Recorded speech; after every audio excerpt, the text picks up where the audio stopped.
Hello, my friend.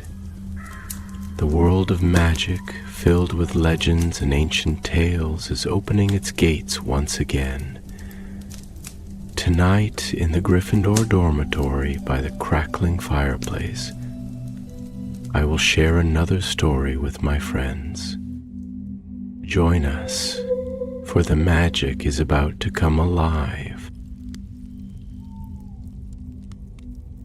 The rain had stopped just as dawn broke over Diagon Alley, leaving the cobblestones slick and shining like dragon scales. The sign of Weasley's wizard wheezes swung gently in the breeze, creaking faintly, a cheerful sound that promised laughter and mischief to anyone brave enough to step inside. Inside the shop, the shelves were crowded with fireworks that chirped like birds, boxes that wriggled, and sweets that giggled as they were unwrapped. But for once, the place was quiet. Fred Weasley leaned on the counter, tapping his wand against a mug of tea that had long gone cold. "We used to have lines out the door, George," he said with a sigh. "Remember the summer of the skiving snack boxes? We couldn't brew fast enough." George looked up from the ledger he was pretending to read. That was before everyone started saving their galleons. Post-war blues, that's what it is. Even laughter's gone a bit out of style. The twins exchanged a glance, a rare, serious one. The shop had always been their dream, their shared triumph. It had been built on pranks, yes, but also on courage and cleverness, and a desire to prove that joy could be just as powerful as any spell. Yet lately the laughter seemed dimmer, and the coin box lighter. Fred drummed his fingers on the counter. "We need something new, something no one's ever seen before, a real showstopper." George smirked. "You mean something like that time you tried to cross a canary cream with a puking pastille? That was experimental science," Fred replied proudly. "You can't call it a failure just because it melted the table." "Half the shop, you mean?" Their banter was familiar, comforting, but beneath it both felt the same unease, the sense that their once endless stream of ideas had finally run dry. Then the bell above the door jingled. A hunched figure stepped inside, dripping rainwater onto the floor. His cloak was frayed, his beard wild and white, and his eyes twinkled with mischief that reminded Fred, faintly, of Dumbledore.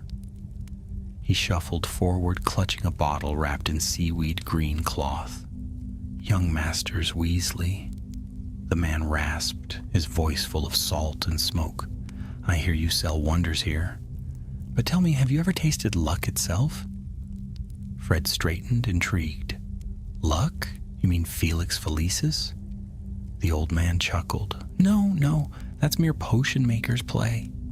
I speak of something older, wilder, brewed on the high seas, with thunder for fire and kraken ink for flavor. The Enchanted pirate rum." George raised an eyebrow. "You're joking." "Do I look like I'm joking, lad?" the man said, unwrapping the bottle. Beneath the cloth, the glass glimmered with a strange shifting light as the waves were breaking inside it. Fred leaned closer, his curiosity blazing. "What does it do?" "One sip," the stranger whispered, "and fortune itself follows you. For one night every door opens, every chance turns your way. But beware, the rum was cursed by its maker, the dread pirate Calabar. Only one bottle remains, hidden with his bones off the coast of Cornwall." The twins exchanged a glance again, but this time there was no hesitation. Adventure, mystery, treasure. It was exactly the sort of nonsense they adored. Fred grinned. "And where might we find this cursed bottle?" The man's smile was slow and secretive. "You'll need a map and a bit of daring. I can offer both, for a price." George crossed his arms. How much? Nothing, the old man said, sliding the wrapped bottle toward them. Not in galleons. I ask only that if you find the rum, you drink it together and never alone. Before they could reply, a crack of thunder echoed outside. The lights flickered, and in that blink of darkness, the old man vanished. The door swung open to an empty street. Only the faint smell of salt and rum remained. Fred stared at the counter. Please tell me you saw that. I saw it, George murmured, and I also saw him leave this. He lifted the cloth and found beneath it not the bottle but a map, its parchment dark with sea stains. At the bottom, in faded ink, were the words, "Beware the tide that turns twice." The twins bent over the map. Lines of ink shaped a rough coast marked with strange symbols. A compass rose with 2 norths, a wrecked ship drawn in ink that shimmered faintly blue. George's grin widened. Well, Freddie, it looks like we've just found our next big idea. Fred's eyes gleamed. Weasley's Wizard Wheezes presents the Enchanted Pirate Rum Experience, potent potions, cursed cocktails. Oh, this will be glorious. George chuckled, provided we don't actually get cursed first. But Fred was already bounding up the stairs to pack. Come on, George. We've got a pirate's treasure to find. We leave tonight. As night fell over Diagon Alley, the twins locked their shop and vanished into the mist with their wands, their cloaks, and the mysterious map tucked safe between them. They did not see the figure watching from the shadows across the street, a tall man with a silver tooth and a black bowler hat. He smiled thinly as they disappeared, muttering to himself, "So the Weasley boys take the bait? Good. Let them find it for me." The wind rose and the smell of salt grew stronger, as though the sea itself had heard the call of adventure and was waiting. The following evening, long after the lamps of Diagon Alley had been dimmed, 2 cloaked figures slipped quietly through the mist toward the edge of wizarding London. Fred and George Weasley had never been known for patience, and the promise of a legendary potion, half myth, half curse, had set their spirits blazing. They had packed lightly, a few vials of antidotes just in case, a compass that occasionally pointed toward the nearest joke, and an enchanted lantern from their shop that glowed only when someone nearby was lying. George had wanted to bring a broom, but Fred reminded him quite logically that brooms and salt water rarely agreed. Cornwall, Fred muttered, unfolding the damp map as they reached the end of the cobbled street. There's our heading. Southwest past Bodmin Moor. Looks like the mark's somewhere near Tintagel. Home of King Arthur, if you believe Mum's bedtime tales, said George with a grin. Fred gave him a look. You do realize we are walking straight into a pirate legend, right? You might want to start believing in bedtime tales. They apparated in bursts along the countryside, first to a foggy moor, then to a cliffside village smelling of fish and salt. Each time they checked the map, the ink shifted, the coastlines writhing as though alive. It seemed to correct itself whenever they took a wrong turn. By the time the sun broke over the horizon, they found themselves standing above a stretch of wild sea, where cliffs plunged steeply into waves that frothed white against black rocks. At the base of those cliffs lay a narrow beach, scattered with driftwood and bones of old ships. The air tasted of storm and memory. Bit creepy, isn't it? George said softly. Fred's grin flashed. Perfect for a pirate's hideout. They climbed down the slippery path, boots squelching through wet sand. The tide was rising fast, curling around broken masts like ghostly fingers.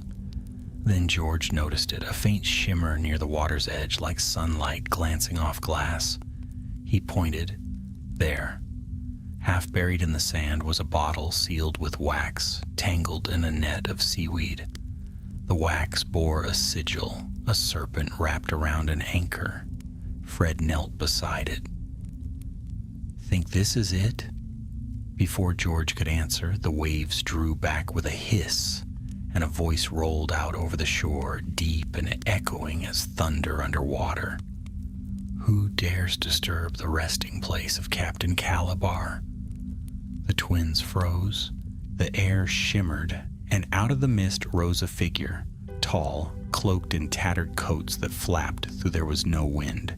His eyes burned faint blue, and his boots left no print upon the sand. Fred swallowed. Pleasure to meet you, Captain. We're researchers." George nodded quickly. "Potion enthusiasts. Bit of an interest in, cursed beverages." The ghost's spectral mouth curled in a grim smile. "Then you seek my rum." The waves surged higher, lapping around their ankles. The bottle trembled in the sand as though alive. "I brewed it from the sea's own fury," the ghost went on. "A draught of pure luck drawn from stormlight and serpent's breath. But it carries my soul with it, bound to this place until the curse is broken." Fred exchanged a quick glance with George. "And how exactly does one break such a curse?" The captain's laughter rolled like cannon fire. "By drinking what was never meant for mortal lips, or by setting the spirit free with truth and courage. Choose wisely, land breathers, for the sea takes payment in kind." Before either twin could reply, a loud crack echoed across the cliffs. They spun around. 3 figures had apparated behind them, cloaked in black.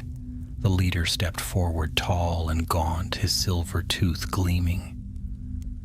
"Barnabas Blench," George muttered under his breath. Fred's jaw tightened. "I should have known."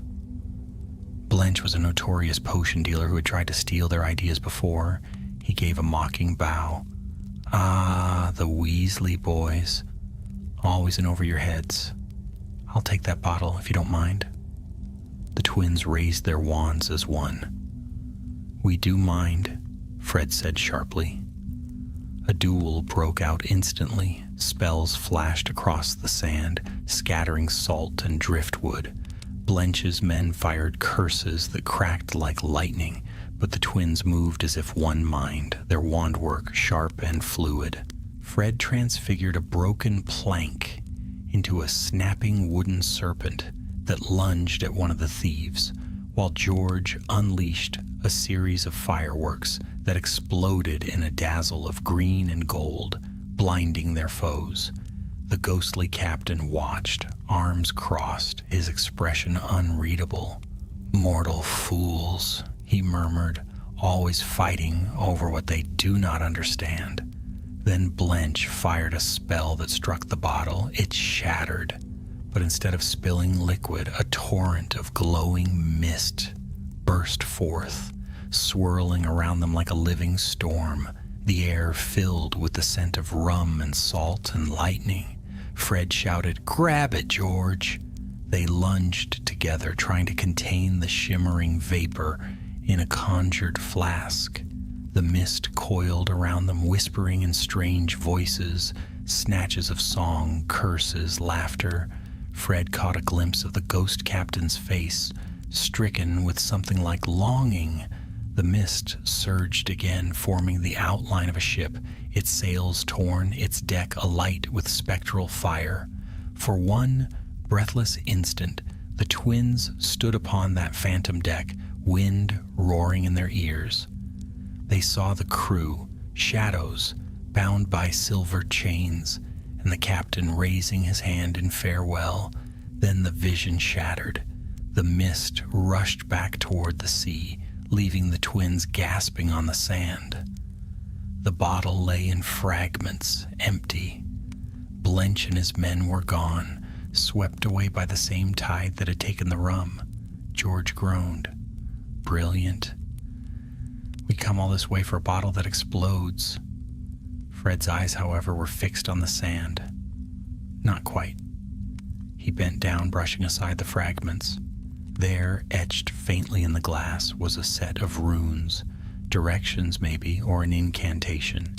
He whispered, "The curse isn't broken. It's moved." A low rumble shook the ground beneath their feet. The sea withdrew far beyond the rocks, leaving the seabed exposed. From its depths rose a dark shape, the ghostly ship itself, shimmering with blue fire. George grabbed his brother's arm. "Tell me we're not about to board that." Fred grinned, his eyes alight with that reckless spark that had led them into every great disaster of their lives. "Oh, we absolutely are." And as the phantom ship's gangplank lowered itself onto the sand with a groan like thunder, the Weasley twins stepped aboard, lantern light flickering in their wake, while the restless sea whispered around them, half warning, half invitation. Far above, the first stars broke through the clouds, and from the cliff's edge, unseen, a silver-toothed smile gleamed once more. The game, it seemed, was only beginning. The ghost ship rose higher from the surf, shedding ribbons of silver mist as if the sea itself were reluctant to release it. Its hull was blackened with age, the wood glimmering faintly, translucent in places, yet solid enough to creak beneath the Weasley twins' boots. The sails, ragged and glowing faintly blue, flapped in a wind that no mortal could feel. Above them a tattered flag unfurled, a skull crowned with coral and crossed by wands instead of bones. Fred whistled softly. "Now that," he murmured, "is what I call craftsmanship." George gave a low chuckle, though his eyes darted warily about.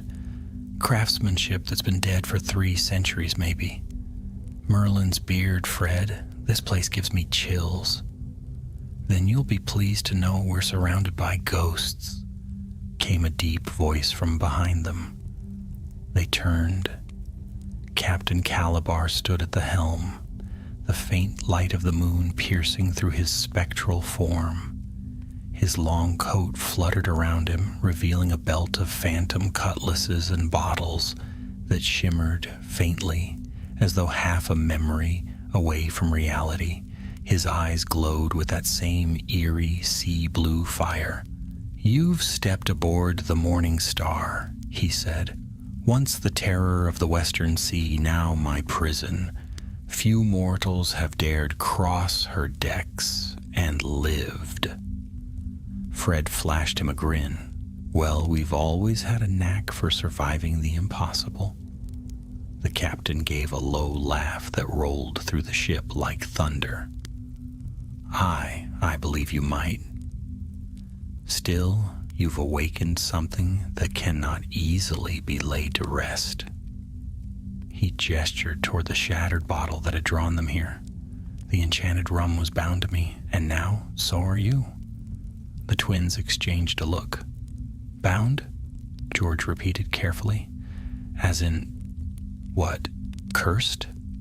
Calabar's spectral mouth twisted into a wry smile. "Call it a bargain. Until my curse is lifted, those who've claimed the rum's secret are tied to the fate of my ship. You leave her unfinished, you'll never truly leave her at all." Fred rubbed the back of his neck. "Well, that's inconvenient." George frowned. "And how exactly do we finish this little nautical nightmare?" Calabar's gaze drifted toward the distant horizon, where dark clouds were gathering. "You'll know when you find the heart of the storm." Before either twin could question him, the Morning Star lurched violently as though caught by unseen waves. The deck tilted beneath them, ropes creaking and phantom sails snapping taut. Ghostly sailors appeared out of the mist, Dozens of them, their faces pale and hollow, their eyes burning with cold light. They took their places silently, manning invisible ropes, hauling ghostly anchors. Fred stumbled, but caught himself on the railing. "I suppose this means we're sailing," George muttered. "Without wind, without water, and apparently without sanity."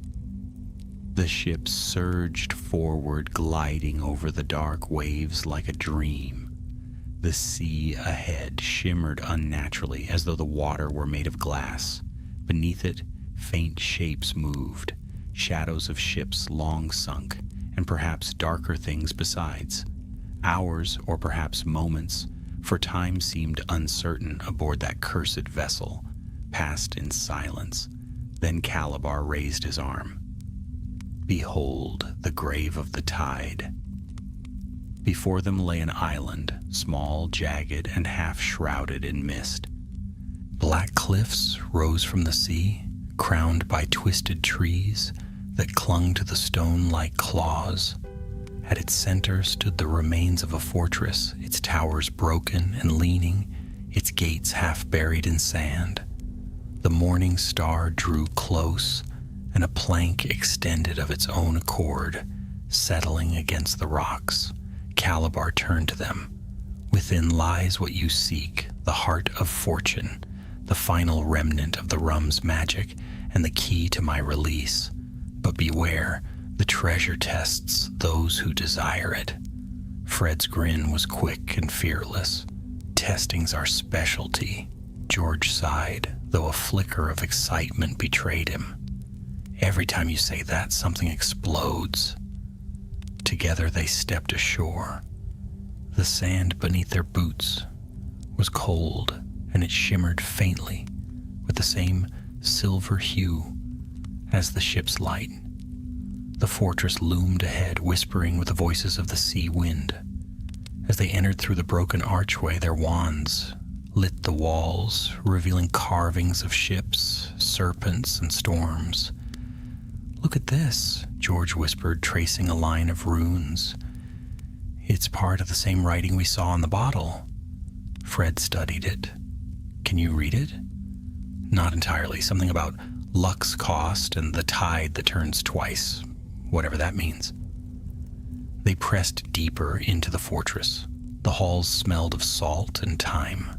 In the great chamber at its heart, they found a vast stone chest, half buried in sand and shells. Upon its lid lay a single goblet, tarnished silver, its rim crusted with dried salt crystals. Fred's breath caught. "That must be it, the heart of fortune." He reached toward it, but George caught his arm. "Hold on. You heard what the captain said. It tests those who desire it. Then we'll just be cleverer than the test." Fred flicked his wand. "Finite incantatum." Nothing happened. Then the air shifted. The sand began to swirl around their feet, rising in spirals. From it, figures took shape.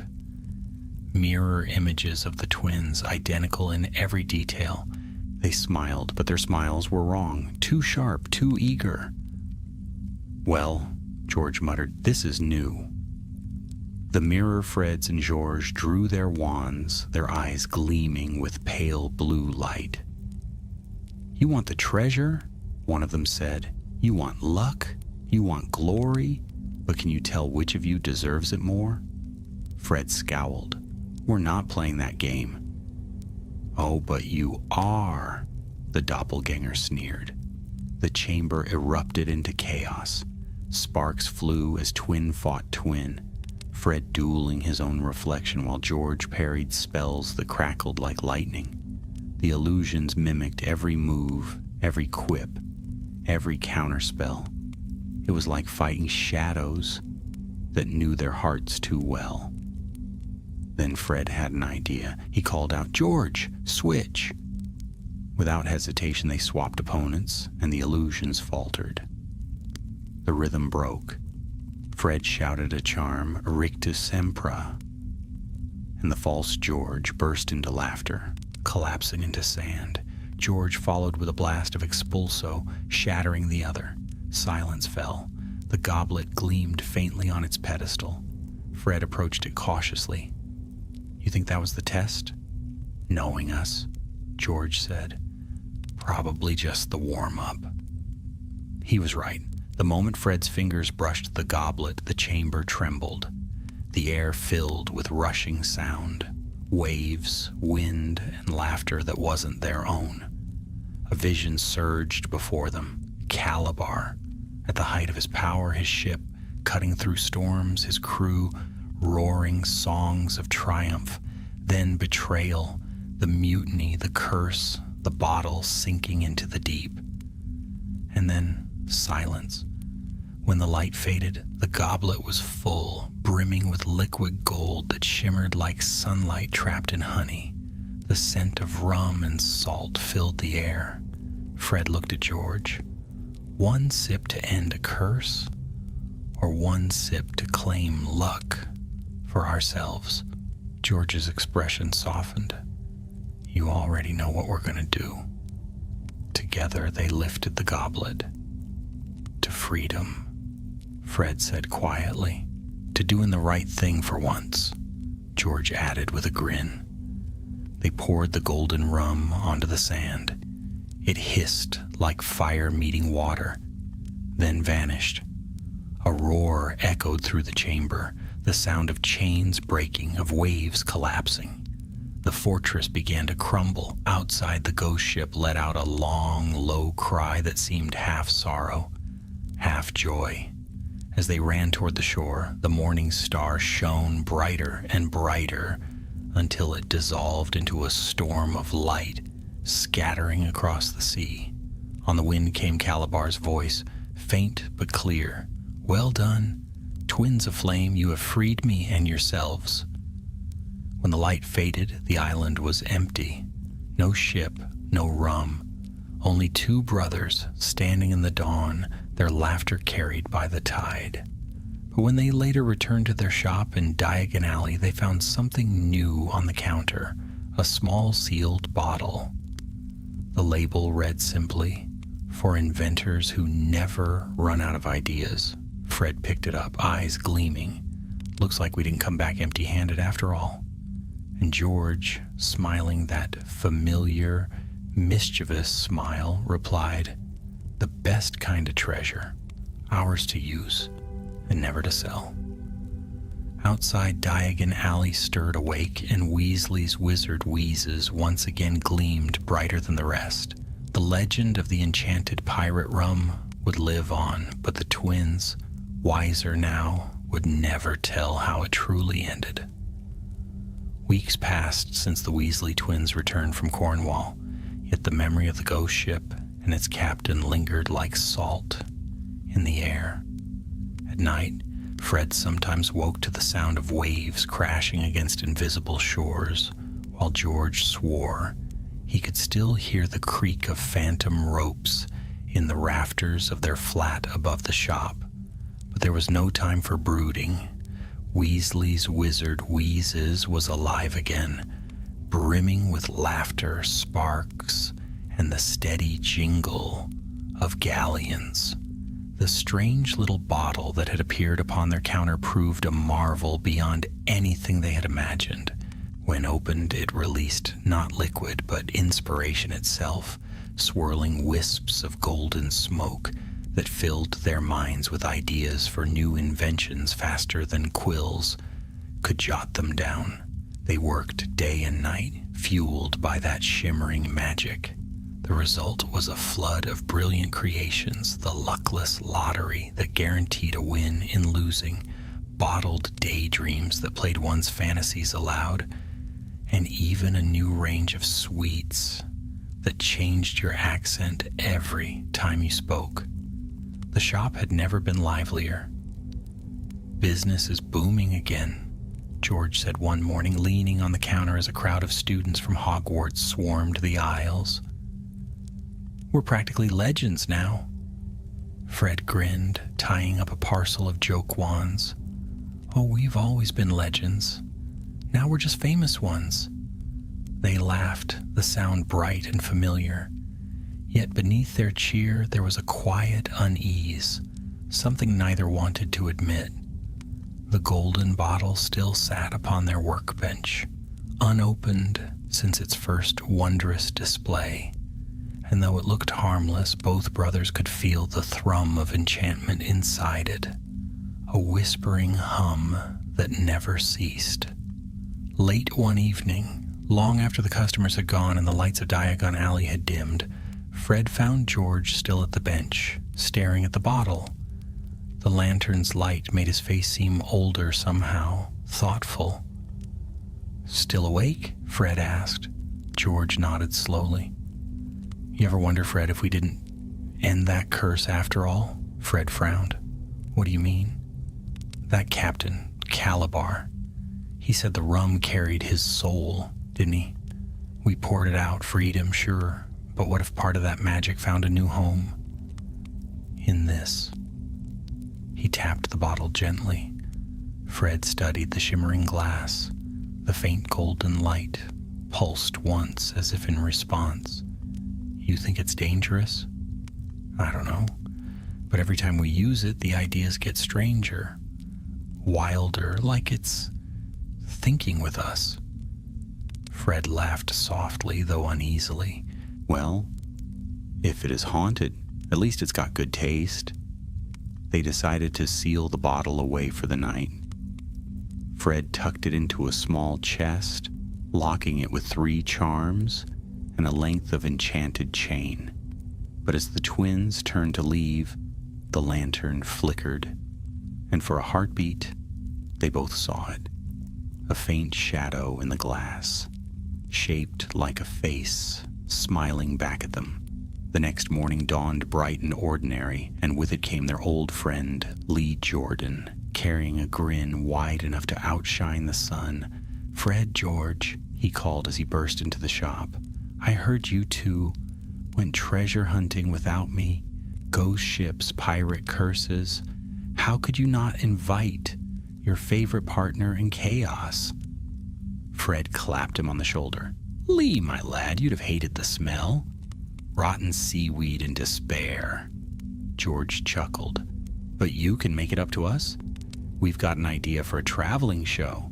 A seaside carnival, laughter, magic, mayhem. Weasley's on tour." Lee's eyes gleamed. "Brilliant. Where do we start?" "Cornwall," Fred said with a sly smile. "Seems only fitting we bring the magic back where it began." By the week's end, they had packed their wagons and set out for the coast once more, this time not in search of treasure, but to spread joy. The carnival was a riot of color and wonder. Tents glowed with dancing lights. Enchanted fireworks shaped themselves into leaping mermaids, and a mechanical kraken built by George guarded the entrance, bellowing, "Tickets, please," in a gravelly baritone. The first night went perfectly. Laughter echoed across the dunes, and gold coins clinked merrily into the till.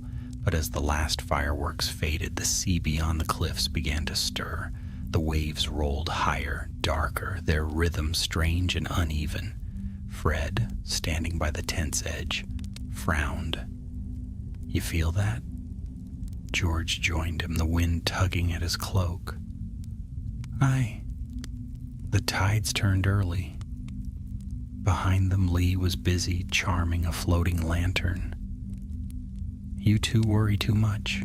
It's just weather." But the wind carried a low whisper that made them both go still. It sounded like a voice, soft, musical, unmistakably familiar. "Beware the tide that turns twice," the words from the map. Before they could react, the sea surged upward with unnatural force. Water poured across the beach, drenching the carnival grounds. Lights flickered, spells fizzled. Fred and George ran to secure their equipment, shouting for everyone to evacuate. Then the water began to glow, blue, spectral, alive. From the waves rose a shadowed shape, vast and shimmering, the outline of a ship, its sails torn, its hull gleaming with ghost fire. George's breath caught. "It can't be." Fred's voice was low, awed. The morning star. The phantom vessel loomed above the water, dripping light and mist. And there, upon the deck, stood a figure, Captain Calabar himself, his eyes burning brighter than before. "Twins of flame," he called, his voice like rolling thunder. "You freed me once. But the magic was not ended, it was only past. The bottle you kept has awakened what lies beyond the veil." Fred stepped forward, wand raised. "We didn't summon you." Calabar's smile was almost kind. "No, but the sea remembers its debts." The ground trembled. The golden bottle back in their tent burst open with a shattering crack, spilling a torrent of light that raced toward the shore. The twins turned in time to see the light merge with the spectral waves, igniting them in molten gold. The air filled with laughter, wild, joyous, and terrifying. Ghostly shapes danced along the tide, sailors, mermaids, and storm spirits swirling in a frenzy of color and flame. The carnival's visitors fled screaming, though many thought it all a show. Fred and George stood their ground. "If it's a curse again," George shouted, "we end it again." They raised their wands, weaving spells that cut through the golden storm. Calabar's image flickered, his form torn between sea and sky. "The curse cannot end," he thundered, "until its creators are freed from greed, from desire, from the need to hold what should be released." Fred's eyes widened.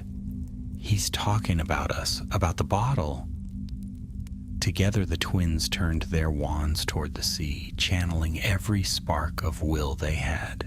The bottle's remnants responded, light twisting upward like a whirlpool, spinning faster, brighter, until it became a column of pure radiance, stretching to the heavens. The ghost ship began to break apart, its timbers turning to sparks. Calabar's laughter faded into a sigh. "You've done it again, lads, twice redeemed by courage. The tide turns one last time." And with that, the light collapsed. The waves stilled. The sea returned to silence. When dawn came, the beach was calm, save for two brothers sitting side by side in the sand, drenched and exhausted, watching the sun rise. George chuckled weakly. "We should really stop collecting cursed objects." Fred smiled faintly. "But they make such good stories." Behind them, the carnival tents lay scattered but intact. In the sand nearby, the last glint of something gold shimmered briefly before fading, like a final wink from the sea itself. And though they would speak of that night only rarely, the legend of the Weasleys and the enchanted pirate rum spread across wizarding Britain, half truth, half rumor, all wonder. Yet sometimes, when the shop was quiet and the evening light slanted through the windows, a faint scent of salt would rise in the air, and a whisper would drift from nowhere. "Fortune favors the fearless." Summer waned in Diagon Alley, and with it faded the last wild rumors of the enchanted pirate rum. The Weasley brothers had returned once again to their shop, weathered but undeterred.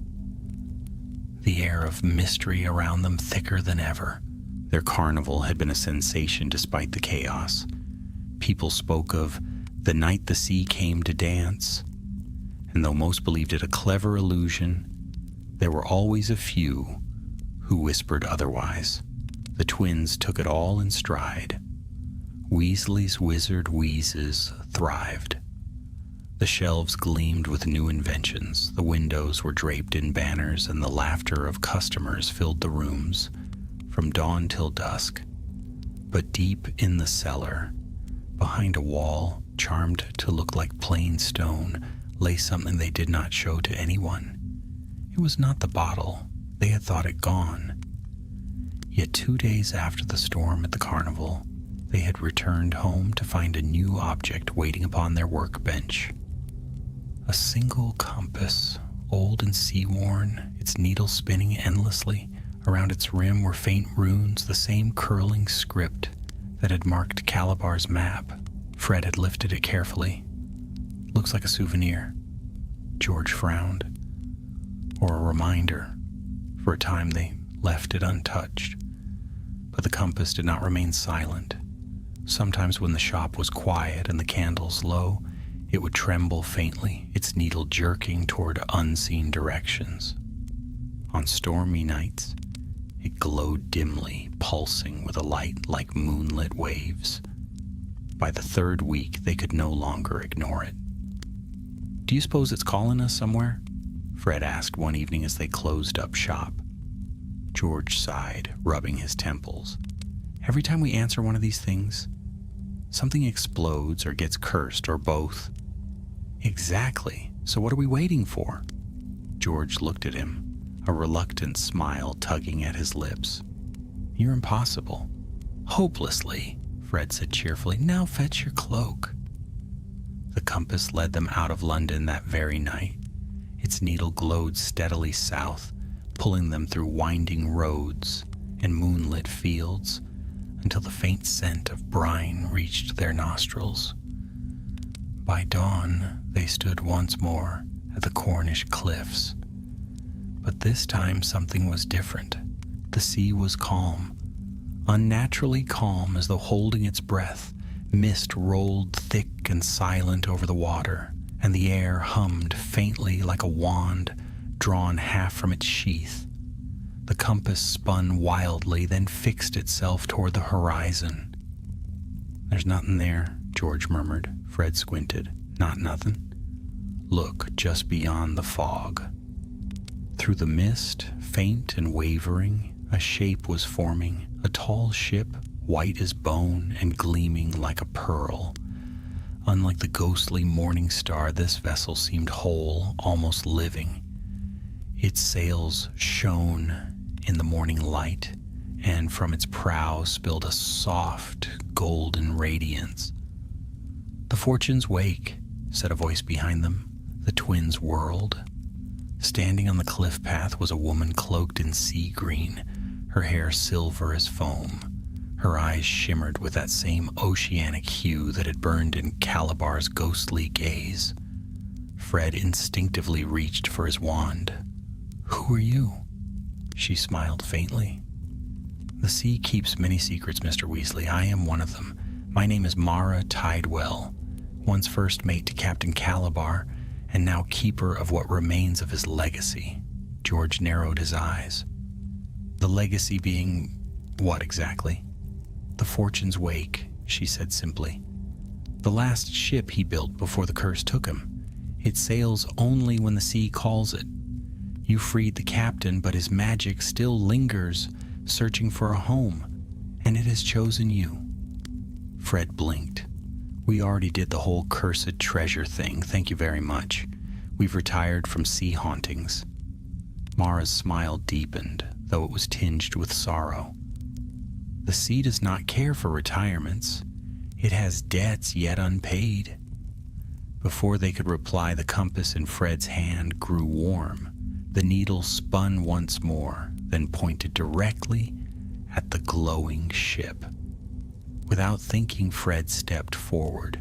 The mist seemed to part for him, curling around his boots like living smoke. "Fred, wait!" George shouted, but it was too late. The mist enveloped them both, and the next moment they stood upon the deck of the Fortune's Wake. The wood beneath their feet was smooth and warm, pulsing faintly with life. The sails above caught no wind, yet they billowed as though full. The air smelled of salt and sun, though no waves moved below. Fred turned slowly, wonder spreading across his face. "All right, I'll admit it. This is magnificent." A deep creak echoed from the helm. The wheel turned on its own, and a voice spoke from the figurehead, soft, feminine, yet echoing with the weight of the deep. "Welcome airs of flame and laughter. Calabar's gift is yours to bear, if you dare the trial of the sea. George groaned. Another trial? Of course. But even as he spoke, the deck beneath them began to shift. The horizon rippled and broke apart, replaced by endless rolling waves that gleamed like liquid gold. Above, the sky darkened and thunder murmured on the edge of hearing. Mara appeared beside them, her form half-transparent now, a mere echo. "Every captain must earn their tide," she said. "Prove yourselves, and the ship will obey you. Fail, and you'll join the sea's eternal crew." Fred's grin was quick and reckless. "Well, George, looks like we're going sailing." "Brilliant," George muttered. "Do we at least get life jackets?" The wind roared to life. The Fortune's wake surged forward, cutting through golden waves that shone like sunlight turned to water. Lightning flashed, not white but blue, and struck the mast, leaving not a mark but a glowing rune. Voices rose around them, low and distant. Laughter, songs, fragments of old sea shanties. Shadows moved within the waves, shapes of other ships, half seen and fleeting. Then far ahead the storm split open. In its heart hung a vast whirlpool of light, swirling endlessly. Mara's fading voice whispered in their ears, "The heart of the sea. Claim it and the tide shall be yours." Fred grabbed the wheel. "Hold on." The ship dove straight into the whirlpool. Water and light twisted around them, the roar deafening, the deck tilting dangerously. George clung to the rail, shouting spells to keep the sails steady. At the center of the maelstrom, the world stilled. Floating in the air before them was a crystal sphere, clear as glass, glowing faintly from within. Inside it swirled a drop of liquid gold. "The heart," Fred breathed. He reached for it, but as his fingers neared, the sphere shuddered and burst apart, releasing a shockwave that flung them both backward. From the shards rose a shape, tall, crowned with coral and pearls, eyes like the depths of the ocean. It was neither man nor woman, but the sea itself, given form.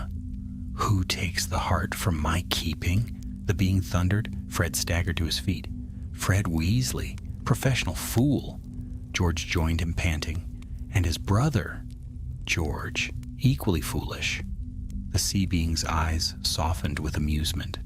"Then, let folly be your fortune." It raised a hand, and the shattered sphere reformed whole once more. "The sea favors laughter, courage, and the fire that defies despair. You have all three." It pressed the sphere into Fred's hands. "Guard it well. The world forgets joy too easily." Light enveloped them, warm and blinding. When it faded, they stood once more on the Cornish cliffs, the dawn wind cool against their faces. The ship was gone. Only the compass lay at their feet, its needle still now pointing toward nothing. In Fred's palm, the crystal sphere glowed faintly. Inside it, the golden drop shimmered like a star caught in water. George exhaled slowly. "What now?" Fred grinned, eyes alight with mischief. "Now, brother, we make something extraordinary." And somewhere far out at sea, a faint laugh echoed. A captain's final blessing carried upon the wind. Autumn came to London with rain that fell like silver threads, weaving mist through every street. The air outside Weasley's Wizard Wheezes carried the scent of smoke and pumpkin pasties, but inside the shop, the air was thick with invention. Sparks of gold and violet flickered above cauldrons. Parchment scrolls lay in heaps across the counters, and the laughter of two brothers echoed through the rafters once more. It had been a month since their encounter with the sea's guardian, and yet the wonder of that night still burned bright within them. The crystal sphere, The heart of the sea, as the being had named it, rested now in a glass case upon their workbench, softly pulsing with light. It seemed to hum faintly like a heartbeat. George often caught himself staring at it when the shop quieted. There was something living in that glow, an energy that breathed through the walls, that whispered ideas into their dreams. They didn't speak of it to anyone, not even to Lee Jordan, who had returned to help manage the chaos of their booming business. Every morning brought new marvels. Fred would wake with a wild notion and run downstairs before dawn, sketching charms that made fireworks change shape mid-flight, or candies that sang in harmony when chewed together. George, equally inspired, devised enchantments that blurred the line between potion and joke, creating trick brews that burst into glitter or filled rooms with laughter like warm music. It was as though the sea itself had left a fragment of its imagination behind. Yet magic, as the Weasleys well knew, always demanded balance. One evening, while Fred was tinkering with a charm for self-writing quills that could pen insults of their own accord, the sphere flared suddenly with bright light, the room filled with the scent of salt and storm. George dropped the quill he was testing and stared. Fred? I see it. The sphere's glow deepened, swirling gold and blue until within it they could see faint images. Waves crashing against dark cliffs, a ship's silhouette, and something else. Something vast moving beneath the surface. Fred approached cautiously. Do you think it's a memory? Before George could answer, the glass case cracked. A beam of light struck the far wall, spreading into a shimmering door of water suspended in midair. From within came the muffled sound of the sea. George muttered, "Please, tell me we're not doing this again." Fred grinned. "You're right. We're absolutely doing this again." Without hesitation, he stepped through. George cursed under his breath and followed. They emerged into a night alive with wind and rain. The smell of salt was overwhelming, and before them stretched a wild coastline, unfamiliar yet hauntingly beautiful.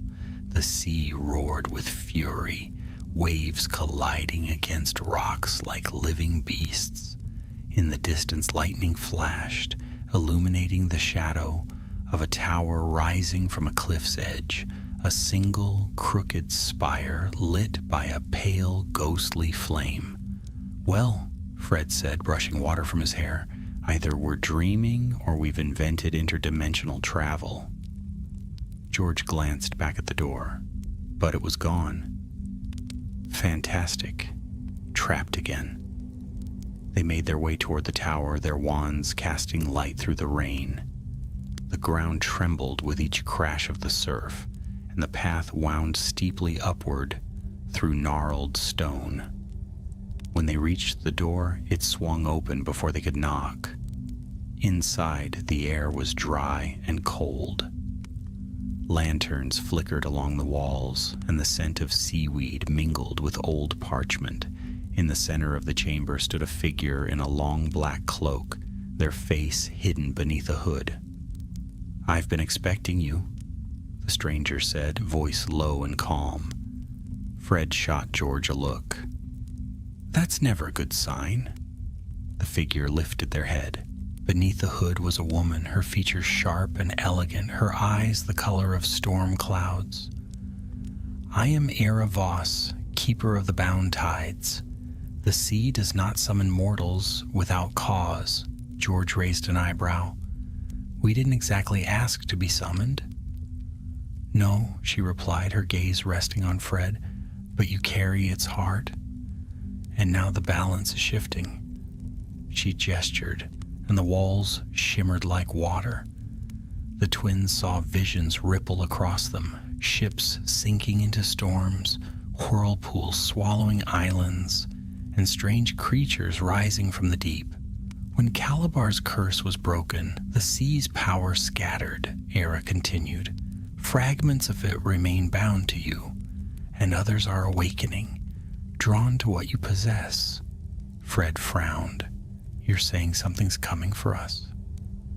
Not just for you, she said softly. For everything touched by that magic, the sea remembers its makers, and it calls them home. Before they could reply, the tower shook violently. Outside, the wind howled, and waves rose higher than the cliffs. Era's expression hardened. They are here. The twins turned to the window and froze. Emerging from the storm were figures, half formed of water and shadow, their eyes glowing with cold light. Their shapes were ever shifting, part human, part serpent, part wave. Fred drew his wand. Any idea what we're fighting? The drowned, Era said, unsheathing a wand carved from coral. Souls of sailors lost to the sea. They hunt its stolen magic. The storm shattered the windows, and the drowned poured in. Spells flashed across the chamber. Fred's jinxes burst like fireworks, hurling the attackers back in showers of light, while George conjured barriers of blazing red flame that hissed when the rain struck them. Era moved like a tide herself, her wand carving ribbons of blue light that sliced through the spectral forms. Still more came, the room filled with the roar of water and the cries of the dead. Fred, George shouted over the chaos. That sphere, can you call it? Fred reached into his cloak and pulled out the heart. It glowed fiercely, its light cutting through the storm. The drowned halted, hissing, shrinking from the radiance. Era's voice was steady. It recognizes its keeper. Command it. Fred hesitated, then raised the sphere high. In the name of the sea that gave it rest. The light burst outward, blindingly bright. When it faded, the drowned were gone, leaving only the echo of the waves and the quiet hum of the storm retreating into the distance. Era lowered her wand, breathing hard.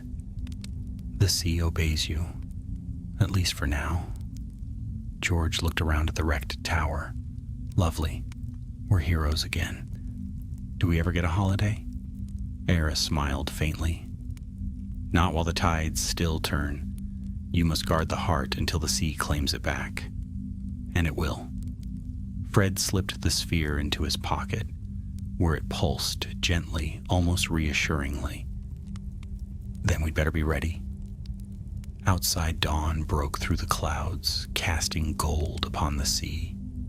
The storm had passed, leaving the cliffs glittering with dew. Era turned toward the horizon. When the tide calls once more, follow it. The sea does not forget its chosen. And with that, she vanished, her cloak dissolving into mist.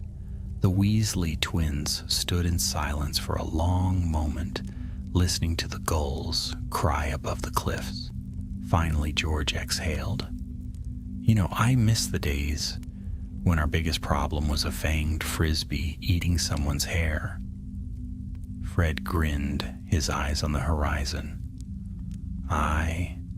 But you can't deny this is a bit more exciting.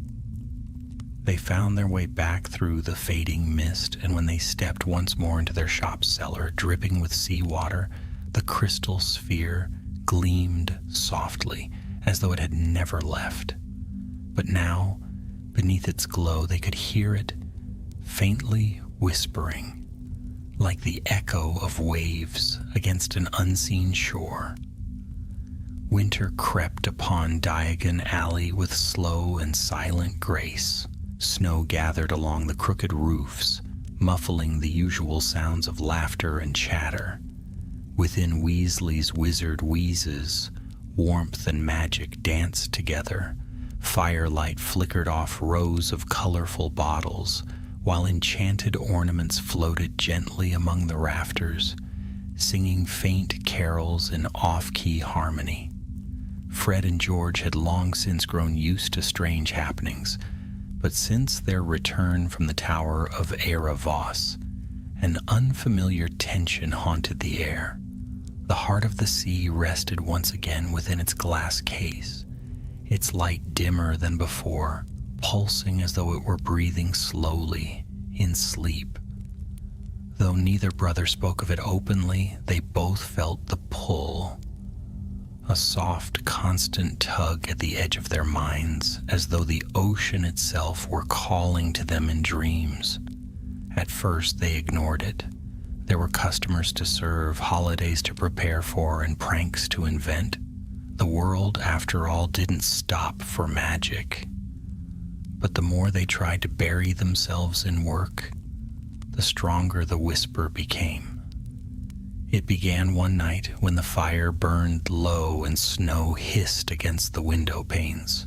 Fred had been sketching plans for a new line of enchanted snowballs that could chase their targets, while George tested a batch of self-wrapping gift paper. The shop was silent save for the occasional pop of the fire. Then Fred heard it. A faint hum. Not the usual murmur of the enchanted objects, but a sound deep and resonant, like a seashell held close to the ear. He turned toward the workbench, where the heart's case trembled faintly. "George," he said softly, "it's doing it again." George set down his wand and leaned closer. The sphere's glow brightened, and for the briefest moment they both saw something within its depths. A flash of a storm, a shadowed coast, and a ship unlike any they had seen before, carved entirely from coral. Fred's heart thudded. It's showing us somewhere. Before George could reply, the sphere pulsed once more, and a voice echoed softly through the shop, familiar and distant, like a memory from a dream. Twins of flame? The tide turns once more. The sound faded, but the echo lingered. The sphere's light dimmed again, and silence returned. Neither spoke for a long moment. Finally, George exhaled. "I'm starting to think the sea's got a sense of humor." Fred grinned, though uneasily. "Or it's not done with us yet." The next day, snow fell heavier, blanketing Diagon Alley in white. Business slowed as most witches and wizards stayed home by their fires. The twins closed early, locking the shop and heading upstairs. But as they reached their door, they found someone waiting at the top of the stairs. A young woman, her cloak glistening with frost. "Evening," Fred said cautiously, hand slipping toward his wand. "Shop's closed, I'm afraid." The woman smiled faintly. "I'm not here to buy." She stepped into the light, revealing eyes the color of deep water and hair black as ink. "My name is Nerida. I was sent by Erebos." George raised an eyebrow. "Another sea emissary, then? Do you people ever use owls?" Nerida ignored the remark. "The heart is stirring again, isn't it? You felt it." Fred nodded slowly. "And you know why? The storm you quelled was not the end," she said. "When Calabar's curse broke, the sea's magic splintered. You hold one piece, the heart, but others lie scattered across the world. One is awoken. If it joins with yours, the balance will shift again." George frowned. "And what does that mean for us?" "That depends on who reaches it first." The words hung heavy in the air. Fred's grin returned, bright and reckless. "Well then, no point in letting someone else have all the fun. Where do we start?" Nerida hesitated, as though measuring their resolve. "Far north, beyond the Hebrides, lies the Isle of Glass, a place where the sea freezes but never breaks. The second shard lies there, buried beneath the ice." George groaned softly. "Lovely. A tropical getaway." By dawn, they were on their way. The journey was long and bitterly cold. They traveled by broom until the winds grew too fierce, then apparated in leaps across snow-laden moors and frozen shores. Nerida led them with quiet confidence. Though she spoke little, her gaze often turned toward the distant horizon, as if listening to something only she could hear.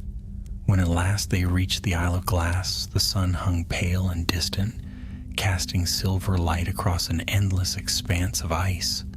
The sea around the island was frozen solid, its surface clear as crystal, reflecting the sky like a mirror. Fred stepped onto it cautiously. Merlin's beard. It's beautiful. Nerida nodded. It's also dangerous. The ice remembers everything that touches it. One wrong step and it will show you your past and trap you in it. George's brows rose, comforting thought. They crossed carefully, wands drawn, until they reached the island's center, a cavern formed of solid glass, its walls gleaming with strange blue light. Inside, upon a pedestal of frozen water, rested a second sphere, identical to the heart they carried, but dark, its glow hidden deep within. Fred approached. That's it. But before he could reach out, the ground trembled. Cracks split through the ice, and from them rose shapes, translucent figures gliding silently across the cavern floor. They were not ghosts nor entirely human, faces half-formed, eyes blank, their bodies made of solid frost. The ice spirits, Nerida whispered, guardians of the shard. Fred raised his wand. Of course they are. The first of the spirits lunged. Spells flashed through the cavern, their light reflecting in 1,000 fractured colors. The spirits moved quickly, blades of ice forming in their hands.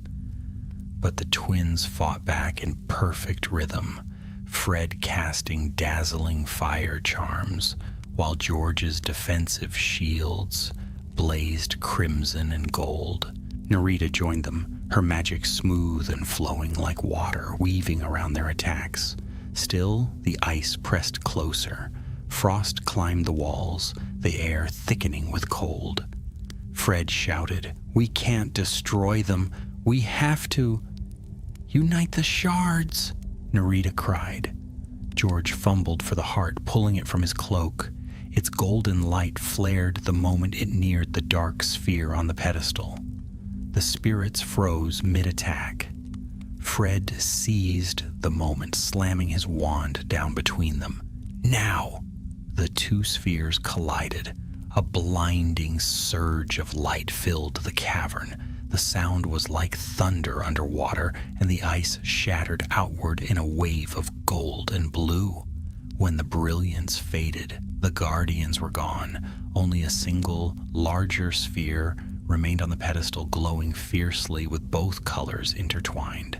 The air grew still. Then, from within the sphere, a voice spoke, a voice they knew.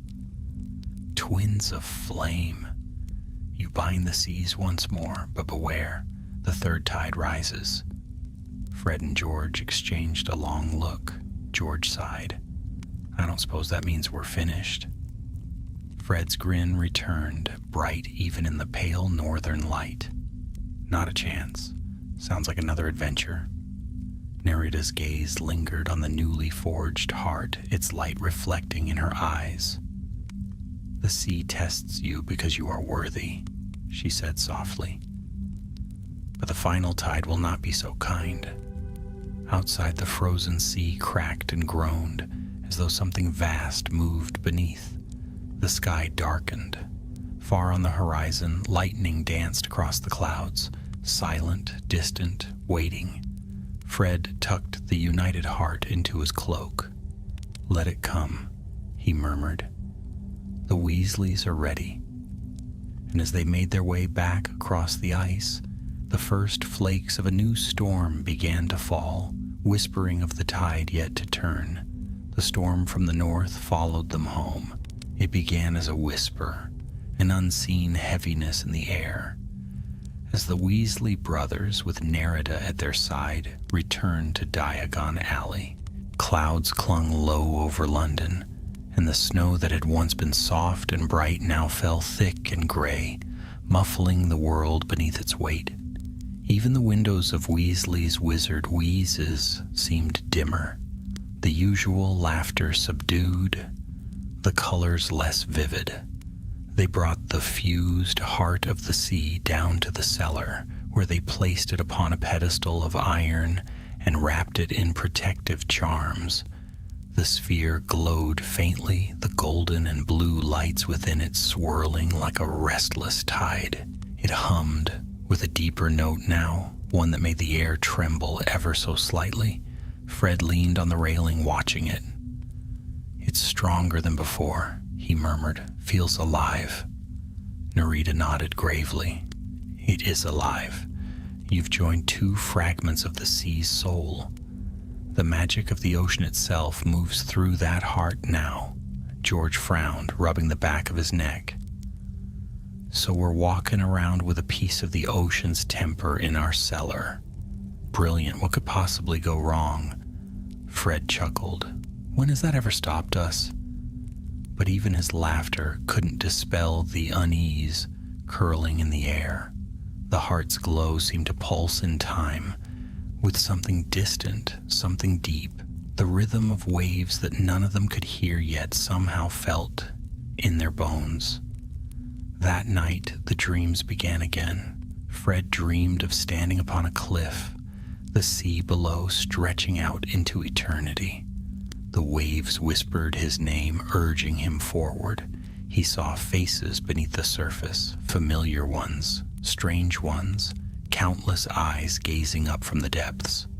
George stood beside him, his reflection warped and shifting. And when he looked to the horizon, he saw a great shadow rising from the water, crowned with lightning. When he woke, the sound of waves still lingered in his ears. George, it turned out, had dreamed the same. Over breakfast, both men sat in silence until Nerida entered, her cloak dripping with melted snow. "You heard it too," she said quietly, as though it were no question at all. Fred nodded slowly. "What is it?" "The third tide," she answered. "The sea's reckoning. It comes when the fragments draw near to reunion. The first tide freed Calabar. The second awakened the shards. The third will decide who commands them." George looked up sharply. "You mean someone else is after them?" "There are always others," Nerida said. "The sea does not belong to one soul alone. There are those who would claim its power for themselves and bend it to darker currents." The shop's lamps flickered. A faint rumble rolled through the street outside, though the sky was still.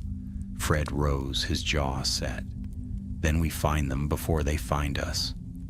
It was late afternoon when they set out again, following the faint pull of the heart's hum. The air in London grew heavy, laden with mist that smelled faintly of salt. Nerita moved quickly through the alleys, her wand out, eyes sharp as a hawk's. Fred and George flanked her, cloaks drawn tight, the heart wrapped in enchanted cloth between them. They reached the Thames by twilight. The river was swollen from snowmelt, its surface dark and sluggish. Fog rolled thick upon it, swallowing the lights of the city. As they drew near the bank, Nerida stopped abruptly. "There," she whispered, "a ship lay moored in the shadow of the bridge, tall and black, with sails furled and no name upon its bow. Its hull gleamed faintly in the fog, as though slick with oil. No sound came from it, no creak of ropes, no cry of gulls." Fred's eyes narrowed. "I've seen enough ghost ships for one lifetime." "It's not a ghost," Nerida murmured. "It's worse." From the mist stepped figures, 5 of them cloaked and hooded, their wands drawn. The leader lowered her hood, revealing a pale face marked by faint blue veins that pulsed with light. Her eyes gleamed like shards of ice. "Ah," she said softly, her voice smooth as still water. "The Weasley brothers. The ones who think themselves guardians of what they cannot comprehend. Fred tilted his head. And you are? Selwyn Tideborn, she replied, descendant of Calabar's first mate, rightful heir to his legacy. The sea's magic belongs to my bloodline. Hand it over, and I may yet let you keep your lives. George smirked. Generous offer, but I'm afraid we're rather attached to them. The woman's lips curved into a cold smile. So be it. The air exploded with light. Spells clashed above the river, dazzling the fog with gold and blue. Fred and George moved in perfect unison. Years of mischief turned to battlecraft. Fireworks became weapons of chaos, bursting midair and scattering illusions that confounded their foes. Nerida summoned a wall of water from the river itself, its waves shimmering like glass as it surged to block a curse that would have split the bridge in two. Selwyn countered with a gesture, the river twisting under her command, forming whips of liquid shadow that lashed toward them. The twins dove aside, firing spells that crackled like thunder. Fred's wand blazed with red light, George's with gold. Together they struck, their combined spell lighting the fog in a brilliant blaze. But Selwyn only laughed. With a sweep of her arm, she called forth the river itself. The water rose, forming a vast hand that seized Fred and hurled him across the deck of her ship. He struck hard, the heart slipping from his grasp. Fred, George shouted, scrambling forward. But before he could reach him, Selwyn's followers cut him off, their wands raised. Fred staggered to his feet. The heart rolled to the ship's edge, glowing fiercely, as if alive. Selwyn reached for it, her eyes alight with triumph. At last, she whispered, the sea returns to me. Fred's hand shot out. Not today. He snatched the heart and thrust it toward the river. Light burst from it, pure, blinding light that turned the fog to flame. The river heaved, roaring like a living thing. The ship shuddered, its hull cracking as water poured over the deck. Selwyn screamed, clutching her wand as the current dragged her backward. "Fools!" she cried. "You've doomed us all!" The light consumed her, and she vanished beneath the waves. When the brilliance faded, the river was calm once more. The ship was gone, leaving only ripples in its place. Fred leaned against the bridge rail, breathing hard, the heart dim in his trembling hand. George reached him, soaked and pale. "You all right?" Fred managed a grin. "I think I'm developing a serious dislike for boats." Nerida approached, her face grave. "The third tide has begun. Selwyn was only its herald. Others will come." Fred turned the heart over in his palm. Its glow flickered faintly, blue and gold swirling together like stormlight. "Then we'll be ready." Above them, thunder rumbled faintly, not from the clouds, but from the river itself. The tide was changing again, and the Weasley brothers, though weary, stood their ground. They had faced ghosts, curses, and storms. But the greatest tempest, they knew, was still rising beyond the horizon. Days passed in uneasy quiet. The heart of the sea now glowed darker, its light dimmed to a deep cerulean hue, as though some shadow had sunk into its depths. Though Fred and George kept it sealed in a warded chest beneath their shop, the air above Weasley's wizard wheezes was never still. Customers would pause in mid-laughter, glancing upward as if sensing something unseen. Candles flickered of their own accord, and mirrors caught fleeting reflections of rolling waves and faraway storms. The brothers tried to keep things normal, or as normal as life could be when the sea's magic had taken a liking to you. They joked, they worked, they filled the shop with laughter. But every so often when George caught his brother staring at the ceiling with that far-off look in his eyes, he'd know Fred was hearing it again, the low rhythmic whisper of tides that called from nowhere. One night, unable to sleep, Fred crept down to the cellar. The heart pulsed faintly from within its glass prison, casting ripples of light across the walls. He stood before it, arms folded, the familiar itch of curiosity sparking in his chest. "You're not done with us, are you?" he murmured. The sphere responded with a hum, a low vibration that seemed to echo through his bones. The water within its glow swirled, forming the faint outline of a face, Calabar's, or perhaps something older. Fred stepped closer, the hair on his arms rising. "If you've something to say, best say it properly." The light flared once and a voice whispered through the cellar, faint but clear, "The sea remembers." Then it was gone. The glow faded and the cellar was still. When Fred climbed the stairs again, the dawn light was just beginning to break through the windows. George stood at the counter rubbing his eyes, holding a mug of steaming tea. "You were down there again, weren't you?" Fred hesitated, then nodded.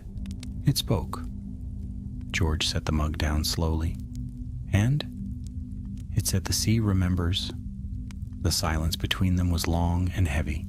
Finally, George sighed. "Then we better remember it too." That day they sent an owl to Nerida. She arrived before sunset, her expression grim. "The tide moves faster than I feared," she said the moment she stepped through the door. "Selwyn's fall has roused what sleeps beneath the waves." Fred frowned. "You mean something survived her?" "Not someone," Nerida corrected softly. "Something. The sea has no masters, but when wizards meddle too deeply with its magic, it takes form. The old sailors called it the Tideborn, the living storm. It devours what it touches and leaves only silence." George crossed his arms. "And I'm guessing it's after the heart." Nerida's gaze turned toward the cellar door. "It's drawn to it like the moon to the tide. If it awakens fully, the heart's power will call it here." "Lovely," Fred muttered. "How do we stop it?" Nerida hesitated. "You don't? You send it home." She reached into her cloak and drew out a small tarnished compass. Its glass cracked, its needle frozen mid-turn. "This belonged to Calabar," she said. "It points not north, but toward the sea's deepest truth, the place where its magic was born. Take the heart there and return it to the source. Only then will the tide sleep again." George's eyes narrowed. "And where exactly is this source?" "The Abyssal Gate," she replied. "A place between worlds. It lies beyond the western isles, far beneath the waves. You'll need to sail." Fred's grin returned, though his eyes gleamed with a mix of fear and excitement. "Of course we will. Can't end a sea saga without a proper voyage." By the next morning, their shop stood locked, the "closed for invention" sign swinging gently in the wind. Fred and George Weasley, armed with wands, courage, and a heavy trunk, holding the heart, met Nerida at the edge of the Cornish coast.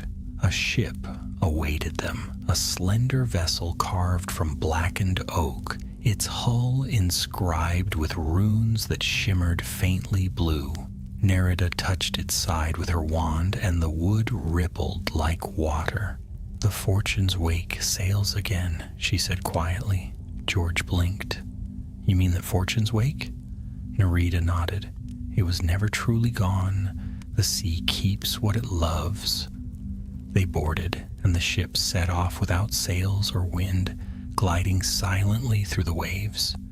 The further they traveled, the darker the sea became. By nightfall, the stars vanished behind heavy clouds, and the only light came from the faint pulse of the heart below deck. For 3 days, they sailed through silence. On the 4th, the storm found them. It came without warning, a wall of black clouds rising from the horizon, swallowing the sky. The sea heaved, and thunder cracked like cannon fire. The Fortune's wake shuddered under the weight of the waves. Fred and George clung to the rail, shouting over the roar. "Fred," George cried, "Tell me again why we didn't retire after the last curse?" "Because we're terrible at sitting still," Fred yelled back, grinning through the rain. Lightning struck the mast, shattering it into a blaze of white light. Nerida's voice rang out, sharp and commanding. "Below deck, now!" They scrambled down the stairs, where the Heart glowed brighter than ever, its light flooding the cabin with blinding brilliance.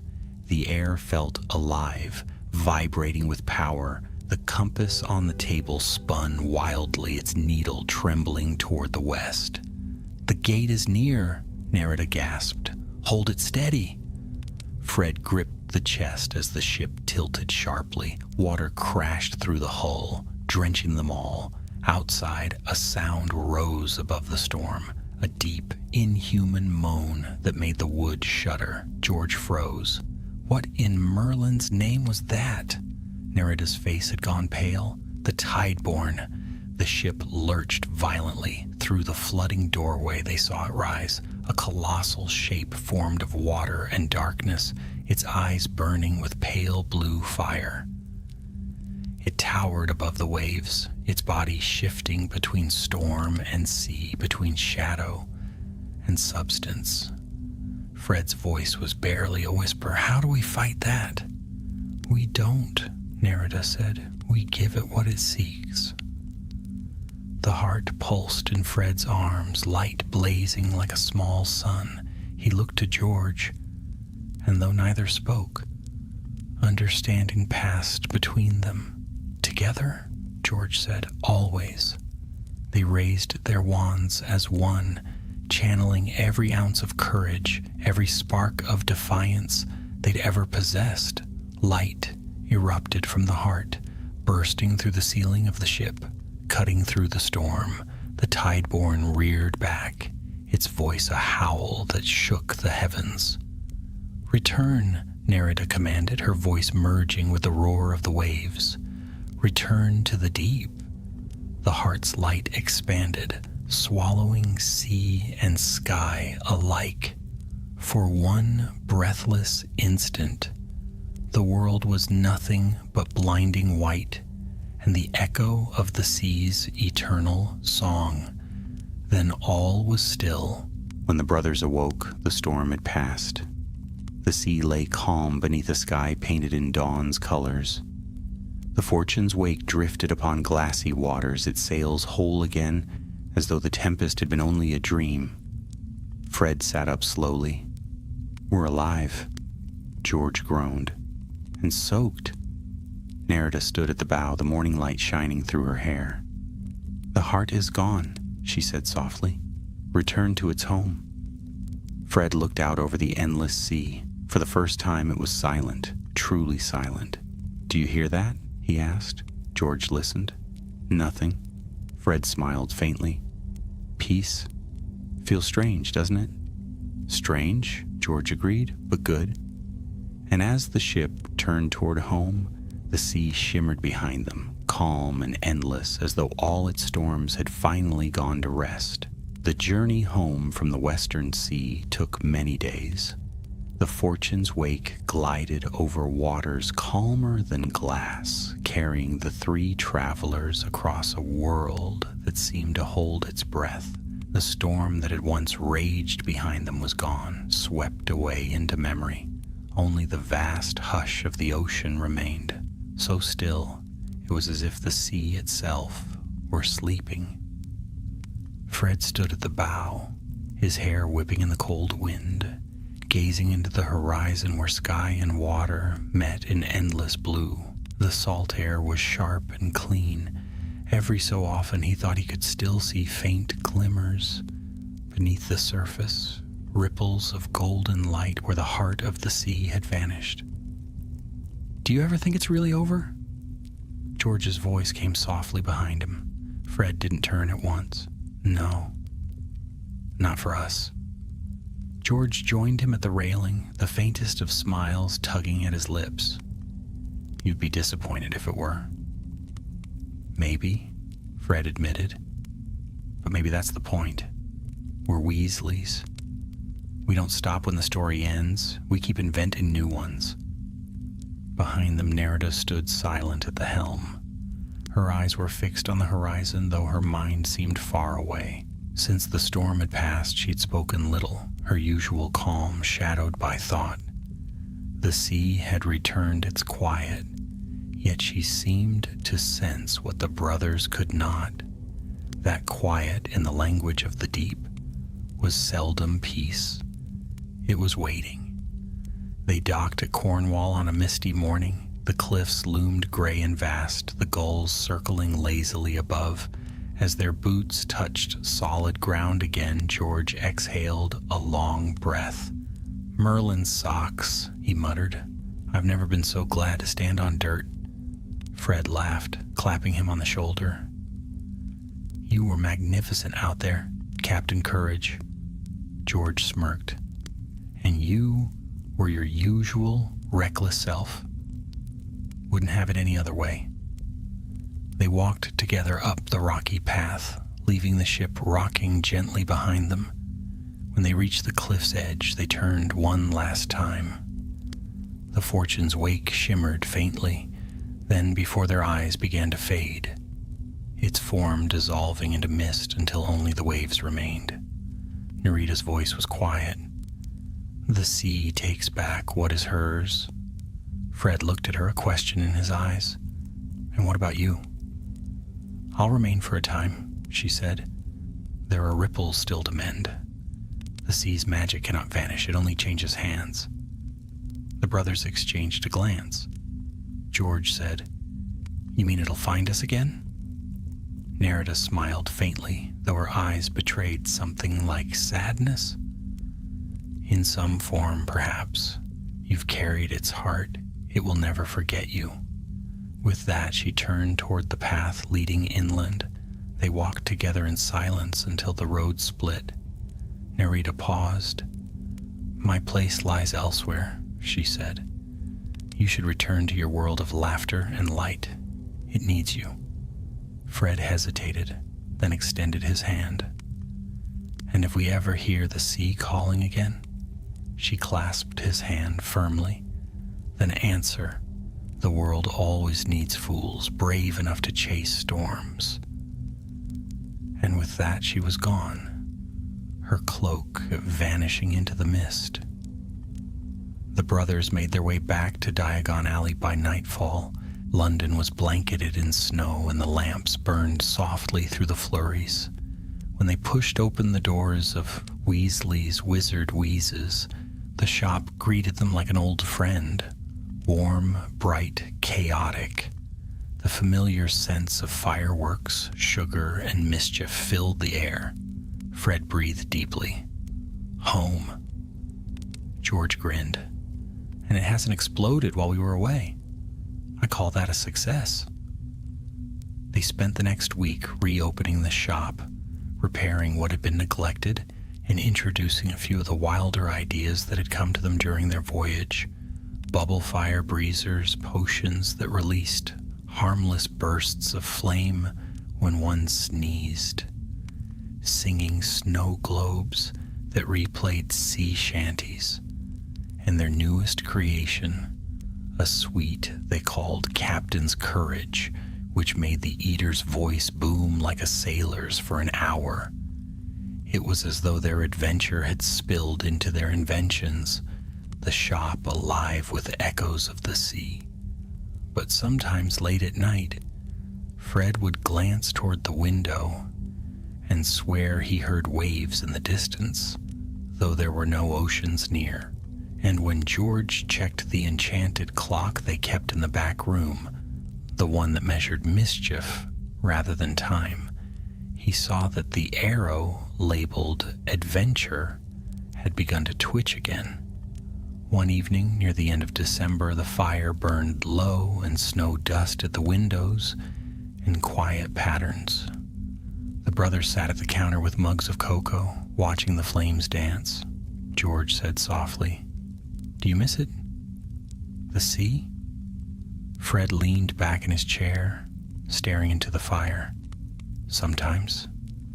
There was something grand about it, like standing at the edge of a joke the world hadn't heard yet." George chuckled. "That's one way to put it." He grew quiet for a moment, then added, "But I think this is where we're meant to be, not chasing storms, but giving people a bit of light after them." Fred smiled. "Aye. Still, if another cursed bottle shows up, we're not ignoring it." "Of course not," George said, feigning a sigh. "It wouldn't be us otherwise." Just then, the lantern above the counter flickered. A faint shimmer rippled through the air. Both men froze. "Did you see?" Fred began. The light steadied, warm and golden. In its glow, something small and glimmering appeared on the counter between them. A seashell, perfect, pale, and glowing faintly from within. George reached out, brushing his fingers against it. It pulsed once with soft blue light, and for an instant they heard it again. The sound of waves, calm and endless. Then the glow faded, leaving only the shell. Fred grinned slowly. "A gift, maybe? Or a reminder," George said. They placed it upon the highest shelf above the register, where it caught the morning light through the shop window.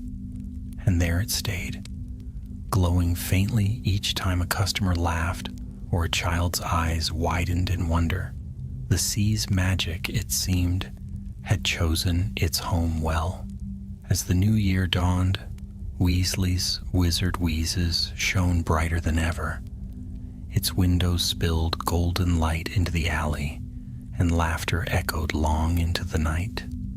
Fred and George moved among their customers, alive with the energy that only dreamers possessed.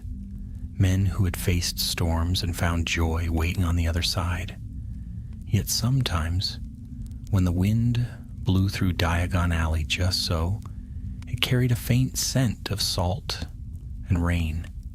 And if one listened closely, one might almost hear the faraway rush of waves and a voice, half laughter, half legend, whispering through the air, "Fortune favors the fearless." The twins never spoke of it aloud, but both heard it, and both, in their hearts, answered. Always, spring unfurled over London, bringing soft winds and early blossoms to the crooked lanes of Diagon Alley. The ice had melted from the eaves, and the morning air carried the sound of chatter and the rustle of shop signs. Weasley's wizard wheezes shone bright in the pale sunlight, its windows filled with glimmering displays of color and light. Inside, the familiar scent of gunpowder, caramel, and ink wove through the air like a spell of its own making. Fred and George Weasley were once again in their element. Customers came in waves, young witches eager for enchanted sweets, old wizards trying not to laugh at their own grandchildren's pranks. The laughter filled the shop like music spilling into the streets. For most, it was simply another good day for the Weasley twins. But in truth, there was something different about them now. They still smiled, still joked, but beneath it ran a quiet gravity, a depth like the calm before a tide. Those who looked closely might see in the gleam of their eyes the reflection of faraway seas. It was near closing time. One evening when a knock sounded at the shop door, George looked up from the counter. "We're shut, sorry, unless you've come for a good laugh." The door creaked open anyway. A man stepped in, tall, with hair silver as frost and a cloak the color of storm clouds. His eyes were pale blue like frozen water. The room seemed to hush as he entered. Fred set down the box he was levitating. Bit late for shopping, isn't it? The stranger smiled faintly. I'm not here to shop. George arched an eyebrow. That's what everyone says before they buy half the store. The man chuckled softly, but the sound carried weight like the roll of distant thunder. You may call me Thalen. I was once keeper of the deep isles, where the sea meets the edge of magic. Word travels fast across the currents, and it seems the ocean owes you its thanks. Fred blinked. I don't recall the sea sending us a thank you note. Thalen's expression turned thoughtful. It has sent something better. A gift? Or perhaps a burden? He reached into his cloak and drew out a small crystal vial filled with shimmering blue water. Inside it swirled faint golden motes, tiny fragments of light that moved like living stars. George eyed it warily. We're done with cursed liquids, thanks. This is no curse, Thalen said. This is the last drop of the heart you returned. The sea cannot forget those who carried it. It gives you this so that its song may never fade from your lives. The twins exchanged a glance. Fred stepped forward, his voice quieter than usual. Why us? Because, Thalen replied, you reminded the sea of laughter. You freed its magic not with power or greed, but with joy. And joy is rarer than gold in these times. He placed the vial on the counter. Its glow spread across the wood, filling the shop with soft blue light. Fred reached out, but Thalen's hand stopped him. Handle it with care. It will show you what you need, not what you want. The sea gives only what the heart dares to ask for. And with that, the man turned and left, the bell over the door ringing softly behind him. For a long moment, neither brother spoke. The vial shimmered between them, the golden motes swirling lazily inside. George was the first to break the silence. Well, that's not ominous at all. Fred grinned. Only one way to find out what it does. Fred... But he had already uncorked the bottle. The light burst forth like a wave, flooding the shop in hues of blue and gold. The walls melted away, replaced by endless sky. The twins stood upon a vast stretch of water, still as glass. Above them, clouds drifted slowly, and the air hummed with quiet power. George spun around. Where are we? A dream, said a voice behind them, or a memory. They turned. Calabar stood upon the water's surface, his spectral coat stirring in a breeze that did not touch them. His eyes no longer burned with ghostly fire. They were calm now, like sunlight through deep water. Captain, Fred said, grinning. Didn't think we'd see you again. Calabar inclined his head.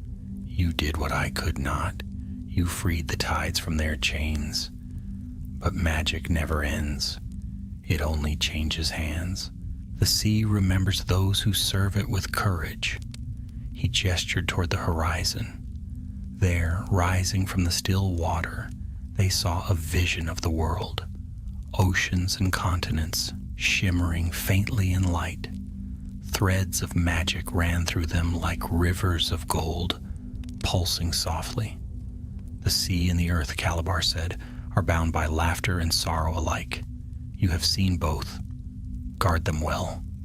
George frowned. Guard them? From what? Calabar's smile was faint and knowing. From forgetting? Before they could speak, the vision faded.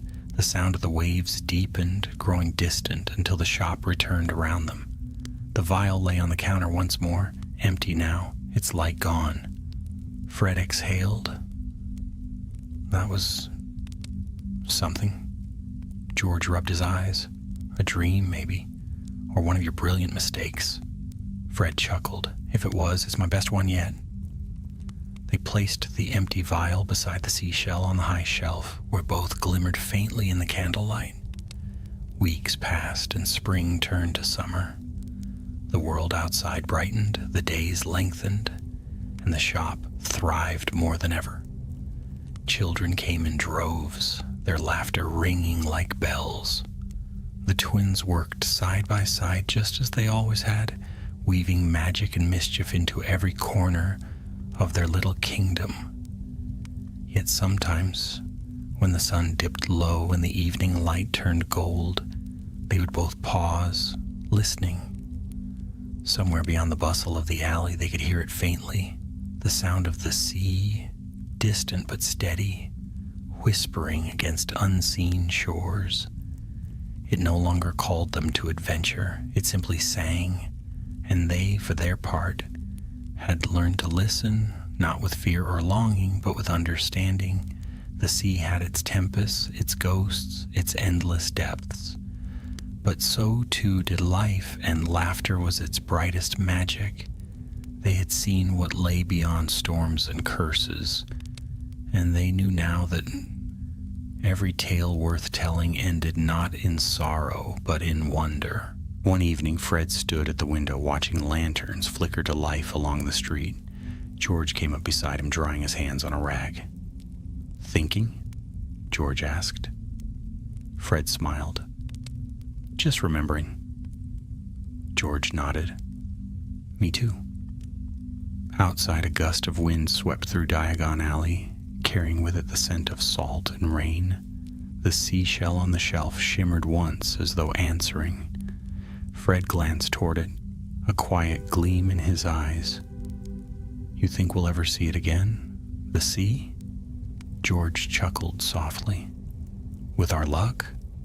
I'd bet on it." And in that moment, as laughter rose again from below and the warm light of their shop spilled out into the gathering dusk, it seemed the world itself smiled with them. The tide had turned, the storms had passed, and the Weasley brothers, heirs of mischief, laughter, and a little bit of legend, were exactly where they belonged. Yet somewhere far away, where the horizon met the endless blue, the sea stirred once more. Not in anger nor in warning, but in fond remembrance. A whisper moved through the waves, ancient, ageless, carrying words only the brave and foolish might ever hear. Fortune favors the fearless. And the sea laughed.